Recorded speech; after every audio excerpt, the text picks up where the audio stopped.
porque eu estou pensando em investir na geração de riqueza e usar a renda fixa. Porque a renda fixa, na minha concepção, você usa que é para não pôr dinheiro debaixo do colchão, tá certo? Sim. Então, a filosofia é essa. Você tem que investir na geração de riqueza. E foi o que eu fiz. Para investir na geração de riqueza, você vai comprar o quê? Você vai comprar projetos. Você vai analisar projetos de empresas que tenham, assim, estruturas futuristas, empresas que tenham perenidade na economia, empresas que consigam manter uma sustentabilidade dessa perenidade na economia e que possam, evidentemente, gerar riqueza, fazer essa riqueza circular e distribuir essa riqueza. Foi o que eu pensei. E foi o que eu fiz. Então, eu fiz uma análise muito criteriosa das ações que talvez pudessem me retribuir através dessa carteira de renda mensal. A ação que resultou no melhor papel na época, em 1970, era a ação de uma empresa chamada Anderson Clayton.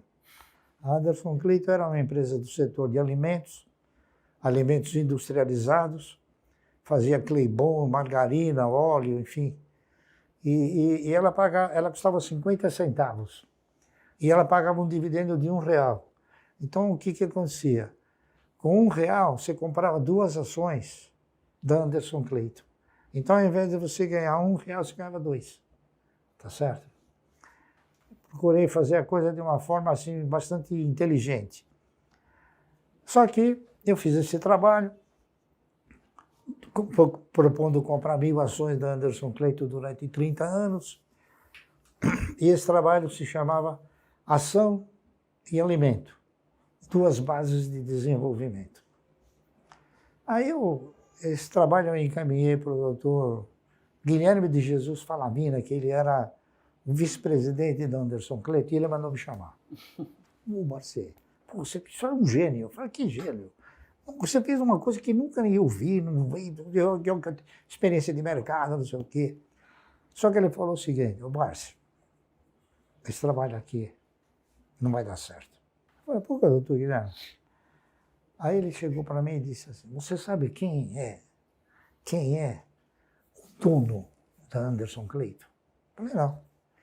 Ele falou, os donos da Anderson Clayton são 2 velhinhas de 80 anos, elas são americanas, que elas herdaram. E, sinceramente, a gente não sabe até quando elas vão resistir e vender a empresa. Dito e feito. Uns 5, 6 anos depois, a Unilever comprou a Anderson Clayton. Então, o que eu fiz? Não tinha outra alternativa senão buscar um novo produto para amparar essa minha tese. Aí, então, o segundo papel que mais se aproximava de manter esse critério, porque aí eu já adicionei o critério que a empresa tinha que ter 30 anos, tá certo? No primeiro caso eu não adicionei. Então eu fui para uma empresa que chamava Centrais Elétricas de São Paulo, CESP. A CESP gerava, transmitia, distribuía energia. A CESP era uma empresa que tinha ações ordinárias e preferenciais. A CESP tinha no seu estatuto um dispositivo que obrigava a empresa a pagar um dividendo mínimo prioritário e obrigatório de 10% sobre o valor nominal 1, da época tinha valor nominal 1. Então eu achei interessantíssimo, porque naquela ocasião ainda era possível a cada ano as empresas corrigirem o seu ativo imobilizado, e com essa correção do ativo imobilizado, como a empresa tinha valor nominal, cada vez que ela aumentava o capital, ela era obrigada a aumentar a quantidade de ações. Muito bem. Então, eu comecei a comprar ações da CESP. Fiz o trabalho. Estou com o trabalho aí, se você quiser ver. Claro que quero. Então, o que aconteceu? Eu fiz projetei esse trabalho, fiz, né, elaborei, pus um por um, 1.000 ações por mês, como é que faz, como é que não faz, detalhei, pormenorizei. E como eu era um economista novo, etc., querendo sempre com aquela ideia de evoluir, eu me associei à Ordem dos Economistas. Então, tinha um grande amigo, Victor Davi, ainda é vivo. Ele era diretor da Ordem. E na Ordem tinha muitos economistas que trabalhavam na CESP. Uhum. Um deles, chamado Edgar Baron, eles viram o trabalho e falaram: "Ô, Barça, eu vou levar esse trabalho lá para a CESP", que a CESP tinha aberto o capital, né? Sim. Aí levou o trabalho, então o professor Garcês, que tinha sido governador de São Paulo, mandou me chamar. Ele e o diretor financeiro, que era um tal de Moacir Teixeira, um cara inteligentíssimo. Cheguei lá, no salão, lá. Sou Barça, é o seguinte, a gente olhou esse trabalho aqui, nós vamos comprar esse trabalho. Eu falei: olha, sinceramente, eu não fiz o trabalho para vender. Eu fiz o trabalho porque é uma inspiração minha. Eu fiz o trabalho para mim e para tentar mostrar para os outros, para ver se realmente um dia ele vai funcionar, porque eu não sabia se ia funcionar, não é? Entendeu? Não, mas esse trabalho está ótimo, está não sei o quê, está projetivo, está, enfim, nós vamos comprar o trabalho. Eu vou comprar. Eu falei: olha, para que o senhor quer o trabalho? Ele falou: porque nós vamos mandar publicar. Eu falei: então, não precisa entregar nada. Ele falou: poxa, eu vou fazer o seguinte, eu vou mandar publicar, eu vou botar seu nome. A CESP nunca fez isso. Eu falei: oh, fico feliz, né? E ele fez o trabalho e botou no meu nome. Caramba. E agora, outra particularidade. Eu tinha esperança, mas não segurança, que uma carteira de renda mensal pudesse dar resultado, não é isso? Porque é difícil você prever, né, uma coisa tão importante, tão significativa, na época, né? Hoje não, mas na época sim. Então eu fui pensando, que título que eu vou colocar nesse trabalho. Se eu tinha tanta confiança nos projetos, e você não compra projeto, é isso? Diretamente. Você compra projeto indiretamente. O que você compra são as ações. Então eu me permiti interpretar o seguinte: se eu tenho confiança que esse projeto vai me proporcionar uma renda mensal, então eu vou colocar que essas ações vão garantir o meu futuro. Então eu coloquei: ações garantem o futuro. Que já explica muita coisa, né? Que já dizia tudo de mim. É verdade. Está entendendo? É verdade. Ações garantem o futuro. E comecei, fui elogiado. Na época, o presidente da Bolsa, ele me chamou e falou: pô, Barça, esse trabalho aqui é inédito, né? Gostei, muito bem, distribuiu. A CESP mandou fazer 5.000 livrinhos. Para distribuir. Distribuiu para os empresários. Todo mundo gostou na época. Uhum. Mas ninguém fez. Só eu. Está entendendo? Porque acho que eu era o único que acreditava. 8 anos depois, e aí fui fazendo, fui comprando 1.000 ações por mês, foi. Até que chegou um belo dia, um dos governadores de São Paulo, o senhor Paulo Maluf, ele havia sido nomeado pelos militares governador. Ele resolveu investir em petróleo, não é isso? E tentou, de alguma maneira, criar uma empresa chamada Paulipetro. Só que não houve possibilidade, o pessoal não quis, a Petrobras não quis. Então, o que ele fez? Ele mudou o nome da CESP. Ao invés de Companhia Centrais Elétricas, que era só energia elétrica, sim, ele mudou para a Companhia Energética de São Paulo para poder encaixar a exploração de petróleo dentro da CESP. Com isso, as ações da CESP subiram num preço que nunca havia acontecido. Foram para 1,80, 1,90. Eu interpretei que naquele preço haviam opções melhores no mercado, né? Muito melhores, que pagavam dividendos também. regularmente e contemplavam os acionistas de uma forma mais veemente. Então, como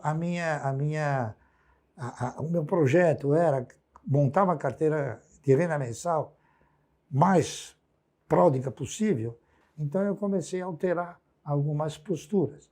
Aí eu vendi as ações da Serp, comprei ações de uma empresa chamada BRI, Banco Real de Investimento, CRI, Companhia Real de Investimento, Banco Noroeste, Banco Bandeirantes do Comércio, que eram tudo empresas que pagavam dividendo mínimo prioritário e obrigatório. Tá certo? E a carteira foi evoluindo. Passados 8 anos, tinha um jornal chamado Diário do Comércio. Tinha um outro também chamado Gazeta Mercantil. Ele veio falar comigo e falou: Soares, eu vi aquele trabalho que o senhor fez há um tempo atrás, e daí? Está indo bem, o trabalho ele está estático, eu que estou indo bem, eu falei, né? Ele falou: mas o senhor já está aposentado? Eu falei: estou. Dentro de determinados padrões eu estou aposentado. Ou seja, eu não precisava mais trabalhar, tá certo? O produto do investimento já me concedia essa carteira de renda mensal. Então nós fizemos uma entrevista lá e ele falou: eu posso pegar um outro para fazer? Eu falei: tá bom. Aí ele pegou um cidadão que era diretor da corretora Banespa. Ele foi, inclusive, presidente da CVM. Acabou virando um grande amigo meu. Então ele falava sobre a renda fixa e eu sobre as aplicações de renda variável, né? Sim. E ficamos conversando, pá. E eu falei tudo aquilo. Eu falei: olha, eu já tenho um nível de receita que me permite parar de trabalhar. Agora, eu tenho alguma dúvida, se eu parar com o projeto, ele evolui. A gente não sabe, porque são coisas que você tem que administrar na vivência, né? E realmente, aí ele falou: porque a renda fixa, não sei o quê. Eu falei: olha, eu vou falar uma coisa para você. Eu falei: olha, a carteira que eu tenho, você conhece aquela história? Até brinquei com ele. Você conhece aquela história do camarada que tinha uma loja enorme? Aí o filho dele chegou para ele e falou: pai, nós temos que fazer um levantamento para ver quanto é que isso aqui custou, quanto vale, né? Aí o pai chegou para o filho e falou: olha, tira uma gravata, o resto é lucro. Tá entendendo? Aí eu disse para ele o seguinte: eu reinvesti tudo o que a empresa me pagou. Então não saiu do meu bolso. A empresa ajudou a fazer essa carteira. Sim. Tá entendendo? Então você tira a gravata. Brinquei com ele, né? Tomás Tosta de Sá é o presidente, lembrei. Acabamos ficando amigos, claro, né? Sim. Mas ele foi assim. Então, eu já estava aposentado e continuei fazendo, né? Veja o que eu vou falar para você. Houveram alguns tropeços, por exemplo. Comigo também aconteceu uma coisa interessantíssima, que até vou citar. Não me lembro também o ano, mas foi na década de 70. Eu sempre fui uma pessoa que lia o estatuto, leio as atas, leio o jornal todo dia, não o título, mas o seu conteúdo. Isso é mais importante do que parece, né, Márcio? É mais importante do que se imagina. Exatamente. O imaginário é uma coisa que ela não é fértil. Exatamente. Então, o que aconteceu? Eu estava lendo eu vi primeira notícia. Banco Econômico chama uma subscrição a R$ 1,50, né? Falei: pô, o papel custava 50 centavos. Falei: pô, o cara vai chamar uma subscrição para arrecadar recursos, para pôr no caixa, para pedir R$ 1,50 para todo mundo, e o papel na bolsa custa 50 centavos, o cara tá louco. Aliado. Aí eu falei: pô, tem um detalhe aqui. Era R$ 1,50 para pagar em 12 vezes, sem juros, sem correção.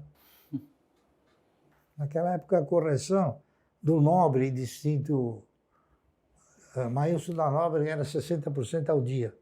Tá entendendo? Falei: bom, isso aqui tem alguma coisa que está errada aqui. Eu não sei o que é, mas vou ter que descobrir. E, pá, de repente, deu um estalo. Eu falei: bom, o cara ele vai chamar a subscrição, ele paga 10% e depois ele dá um dividendo. Foi o que aconteceu. Eu cheguei no departamento de ações do Banco Econômico, que era onde é a Bolsa hoje, né? Tem aquele portal que tem aquelas moedas grandes, era lá. Eu não tenho ações do Banco Econômico, né? Mas gostaria de ter. Dá para subscrever? Ele falou, dá. Quanto o senhor quer? Ninguém vai subscrever. O cara mesmo falou para mim. Vai sobrar muito. Eu falei, poxa, pode ser 5 milhões de ações? O cara quase caiu da cadeira. Né? Basicamente você na subscrição. Ele falou, o senhor não pode sair daqui. O senhor quer 5 milhões de ações? Vai. Subscrevi 5 milhões de ações lá. Paguei os 10%. Ficou de graça. Sabe por quê? Porque era uma grande jogada do controlador. O controlador fez isso para ninguém fazer. Sobrou tudo para ele. Aí ele começou a dar uns dividendos altos, o dividendo pagou a subscrição. Entendeu? Nossa, não, ótimo. Ainda sobrava. Então sobrava grana. Não, então ótimo. eu acabei ficando sócio do Ângelo Calmon de Sá. E é isso aí. E sabe, são coisas que não é nada depreciativo. O empresário, ele tem o direito de fazer o que ele quiser. Só que você também tem o direito de descobrir o que ele conseguir, né? Mas você precisa detalhar. Você tem que estar atento, tem que ler. Não, tem bastante coisa do que você falou que eu acho que dá pra gente ficar aqui conversando durante um bom tempo. Mas teve uma coisa específica que me chamou muito a atenção e que é o processo de aprendizagem. Teve um determinado momento na sua fala que você começou de uma maneira e aí quando você foi fazer um segundo investimento, você falou, pera lá, deixa eu melhorar o meu processo de investimento. Claro, e aí até passando a bola um pouco para a Luíse, porque muito do processo de investimento hoje, principalmente dessa carteira previdenciária, passa desses seus aprendizados e passa pela maneira que a Luíse conseguiu explicar e processualizar essa maneira. Como é que vocês fazem hoje, Luíse? O que vocês Antes de preferem? você falar, eu gostaria só de concluir. Claro. Eu em 1970 e 71, edifiquei, construí, pavimentei essa carteira chamada Carteira de Renda Mensal. Ao projeto eu dei o nome de Ações Garante o Futuro, não é isso? E foi. Hoje, eu modificaria o nome do projeto. Por quê? Porque hoje já não é mais esperança. Então, hoje eu colocaria o nome assim: Ações Garantem um Ótimo Futuro. Poxa, excelente nome. Tá Excelente certo? nome, Barros. É isso aí. Concluí. Ótimo. Bom, vamos lá, né? Muitos dizem que tudo que ele construiu se deve ao fato dele ter sido pioneiro, de ter comprado ações a centavos, né? Entretanto, as pessoas se esquecem do nível de dificuldade que se tinha em investir naquela época. Então, você tinha uma assimetria de informações muito grande, você tinha um custo operacional maior. Então, quer dizer, para você descobrir uma jogada como essa, que é lucrativa, você tinha que ter acesso ao diário oficial, ler milhares de documentos, né? Hoje, tudo a gente vive na era da informação, é tudo muito mais fácil. Então, hoje a tecnologia permitiu a democratização, né? O acesso dos investidores pessoas físicas. Acho que nesse último ciclo de queda de taxa de juros, né, houve o interesse do brasileiro que se viu obrigado a tomar um pouquinho mais de risco, Sim. a diversificar os seus investimentos e olhar para a renda variável de uma outra maneira, né? E eu acho que isso tem muito a ver também com essa nova onda de influenciadores, de educadores digitais, né? A internet é um grande palco, obviamente que algumas pessoas se aproveitam disso e acabam desvirtuando, mas Claro. acho que tem muitas pessoas fazendo um trabalho bem legal, acho que principalmente de conscientização, né? Investir é uma tarefa que é uma jornada, né? Não é uma corrida de 100 metros, é uma maratona, né? E obviamente que para você descobrir o seu perfil de investidor, isso demanda tempo, isso demanda o que a gente chama de PDP, prioridade, disciplina e paciência, né? Então, um dos nossos desafios foi justamente pegar esse estudo da década de 70 e traduzir para uma linguagem mais atual, mais jovial, né? E que pudesse ter uma escala muito maior, né? Então a internet, obviamente, permite esse tipo de projeto, né? E foi o que a gente fez. Eu acho que é conscientizar o cidadão brasileiro de que ele não precisa abandonar a renda fixa, né? Ele tem que usar a renda fixa para tentar manter o seu poder de compra ali no curto prazo, manter uma reserva de emergência e uma reserva de oportunidade para manter aportes constantes, contribuir para a sua própria previdência, só que nas empresas, né? Então, veja só, essa questão da fragilidade da nossa previdência social é uma questão que ele se preocupa desde a década de 70 e é um assunto tão atual ainda, né? Então, a gente já rodou algumas simulações. Se você fizer uma contribuição pelo teto, que hoje é de R$ 877, ao final de 35 anos, que é o tempo mínimo de contribuição, você vai ter um total de 0 patrimônio lá na frente, né? Recursos esses administrados pelo Estado, que a gente sabe que é extremamente ineficiente como gestor, né? E distribuidor de recursos. E você vai estar sujeito a um teto ali, corrigido, né, obviamente, mas daqui a 35 anos o teto seria mais ou menos de R$40 mil ao mês, né? Levando uma correção de 5% ao ano de INPC do teto hoje de R$ 7.500. Essa mesma simulação, esse mesmo aporte mensal de R$ 877, num investimento, sendo bem conservadora, considerando uma taxa de 10% ao ano de rentabilidade, somando dividendos, tudo aquilo que você, né, porque em determinado momento, aquilo que você coloca no bolso, a empresa te entrega igual, né? Tem uma zona de arrebentação em que a própria empresa, os próprios dividendos da sua carteira já tem uma robustez tal que você não precisa mais tirar do seu bolso. Então, essa mesma projeção de 35 anos no investimento previdenciário em bolsa, uma carteira de renda mensal, como ele fala, geraria um patrimônio de aproximadamente R$14 milhões e uma renda equivalente mensal a R$110 mil. Quer dizer, muito superior, né? E 35 anos passam voando, né? Passam voando. Olha só, desde a tese, desde a pesquisa, foi 1970. A gente já tem 53 anos desde então. E o mais interessante disso tudo é que continua super atual. A gente está falando de uma pesquisa da década de 70.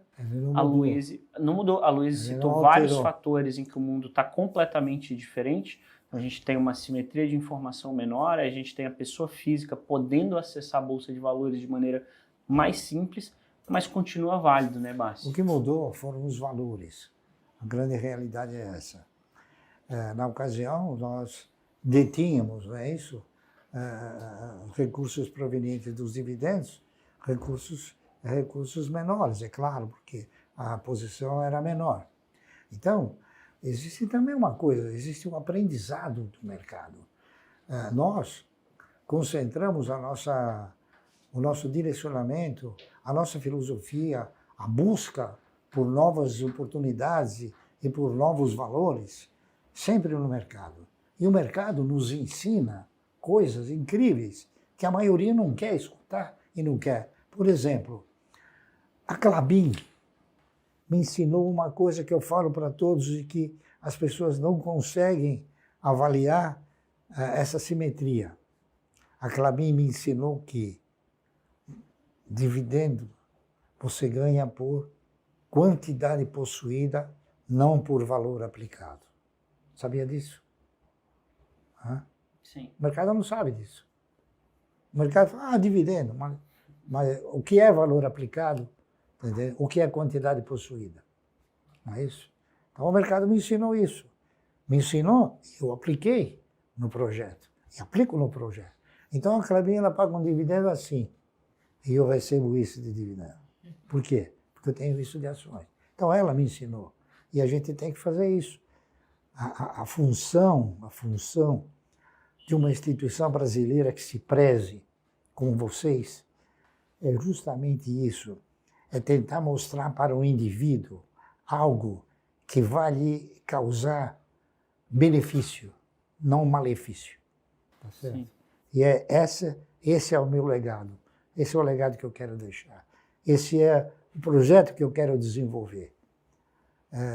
Eu gostaria que nós fôssemos uma instituição que ensinasse a todos como conseguir um conforto financeiro. Tá certo? Exato. Para ser um vitorioso é preciso você se dedicar, é preciso você analisar estratégias, é preciso você seguir parâmetros, ser disciplinado.